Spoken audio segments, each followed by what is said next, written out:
right. Good to talk to you all. My name is Andy. I am a software engineer, and I like to say that I love to be out of stack as an engineer. And by that, I mean that I like to write code, but I love to understand my customers, think about product, collaborate with my peers, and build teams. Sometimes I joke that writing code is my least favorite part of software engineering, but I actually do like to write code quite a bit. I'm a lifelong teacher, and I'm obsessed with the challenge of making the software engineering profession accessible to everybody. And I'm going to talk about that today.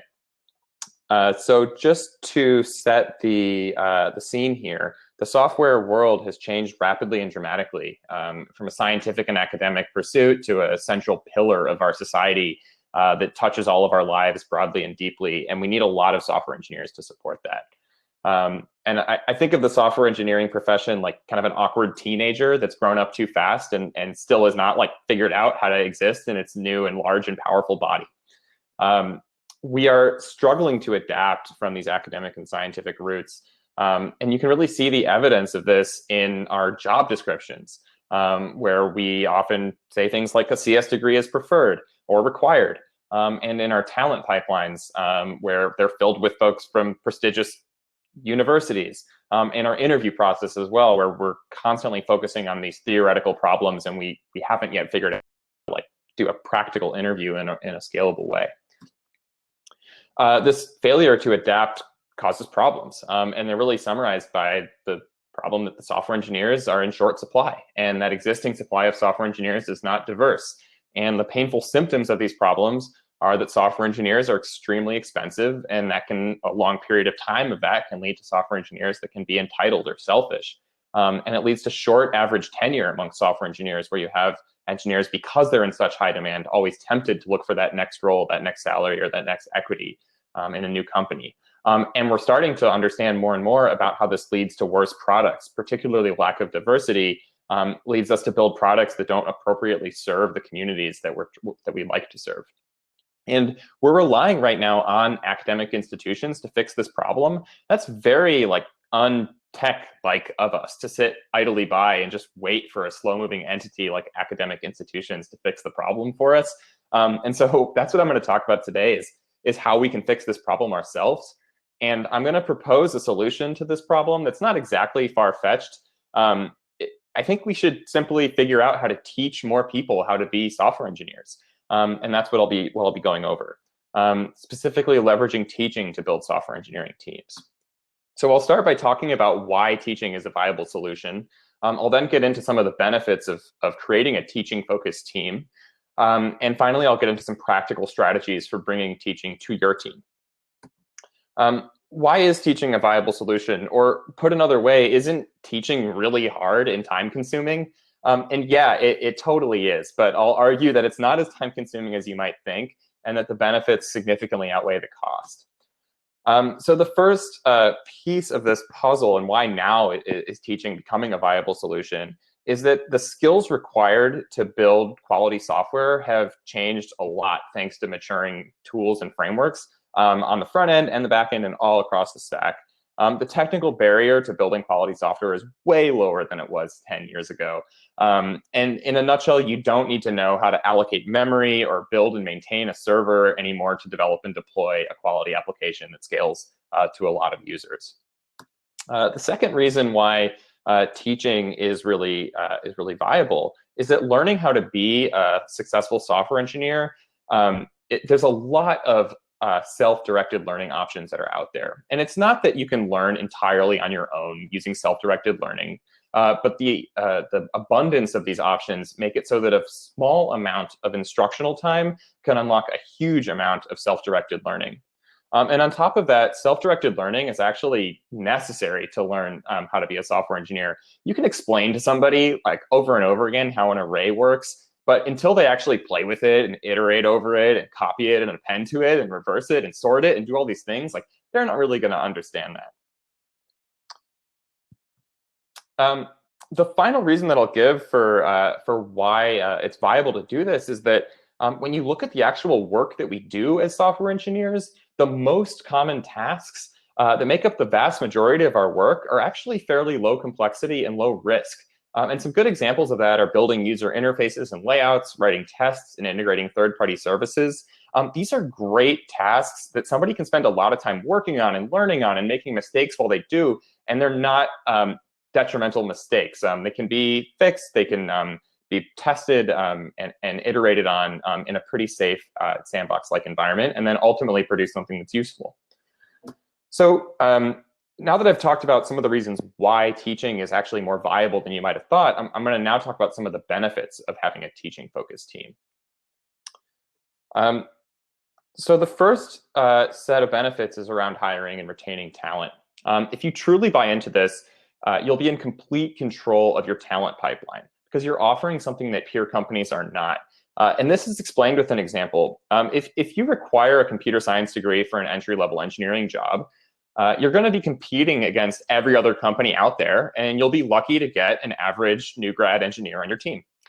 If you decide that you're going to forgo that requirement and say hire directly from a coding bootcamp, you'll be one of the few companies doing this, and you'll be able to handpick your talent pipeline just the way you like to prioritize the skills that you want to prioritize. And finally, on the retention side, I'm not learning or I'm not growing is always one of the top reasons on exit surveys. It's never going to beat number one, which is always, I don't like my manager, but that's a topic for another talk.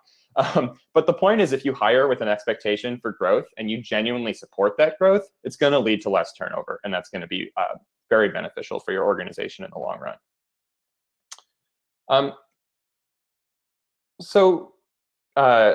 I talked about how the technical requirement for building quality software has been lowered, but in fact, other requirements have gone up.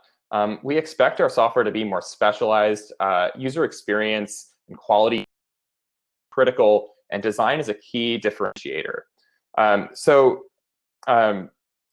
For example, like if you're building financial software, it might be really awesome to have like a former accountant on your team, but it's really hard to find a former accountant that has gone and studied computer science, and maybe it would be better to take that person if they have the desire to learn and teach them the software skills they may need to join your team. Likewise, with a designer, a former designer, or maybe when thinking about user experience, taking somebody from your customer support team and turning them into a software engineer might infuse an incredible sense of user experience on your team. So leveraging teaching allows you to hire people who will increase your capability on these other dimensions, the non-technical dimensions that are increasing in importance.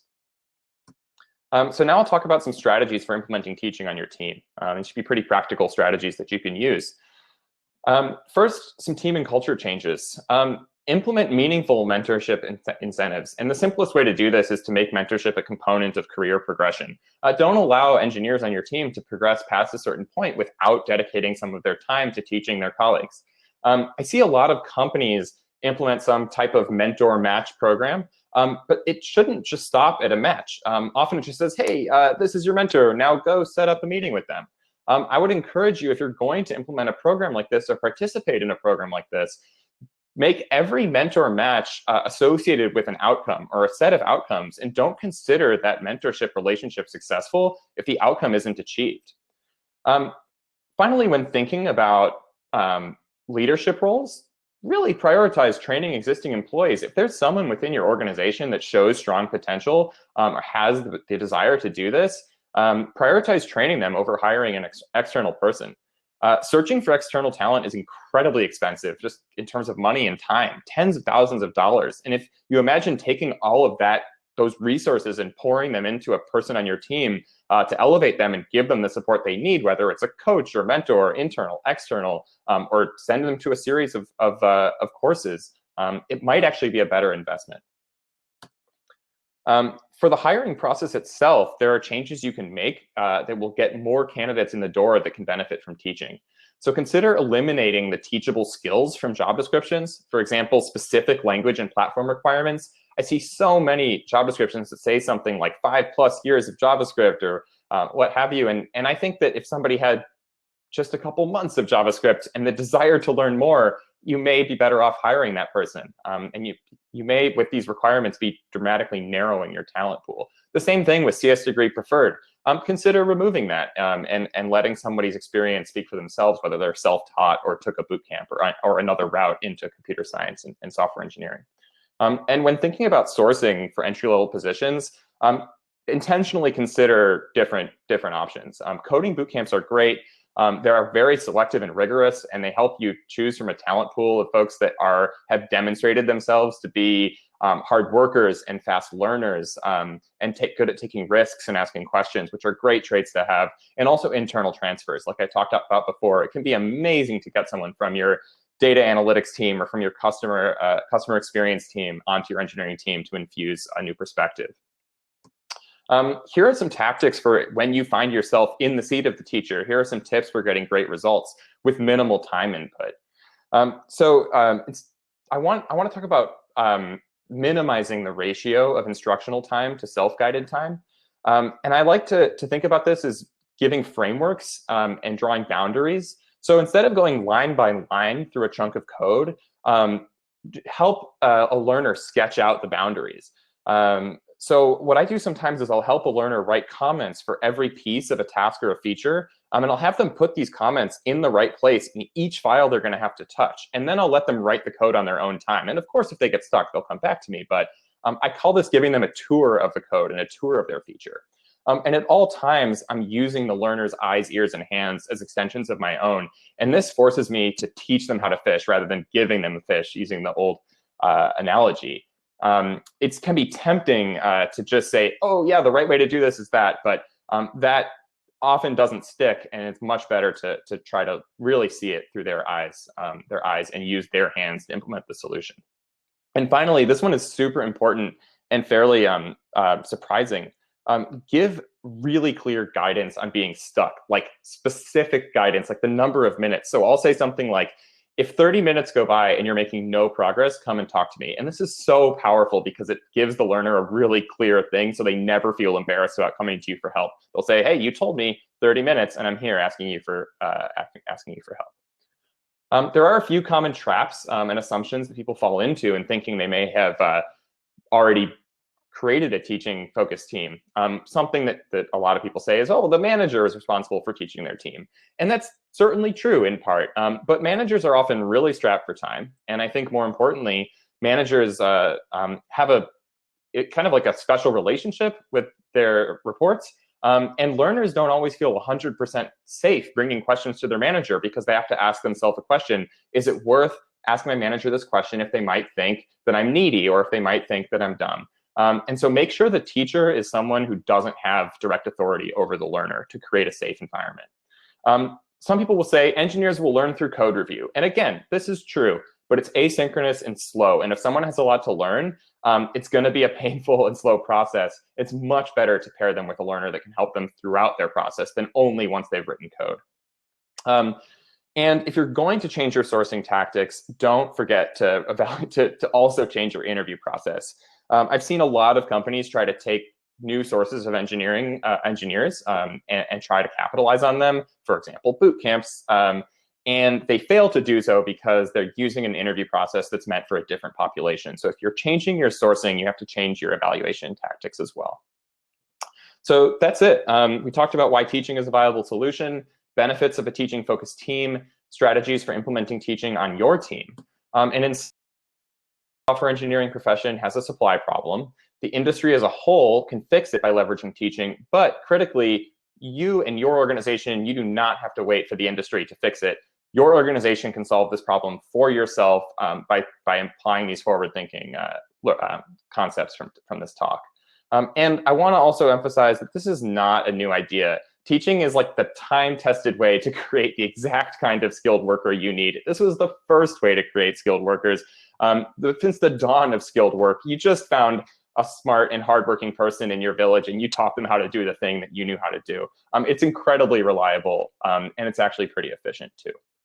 I want to really quickly, before I go, talk about the work that I've been working on with Best Practicer because it's very relevant to this topic.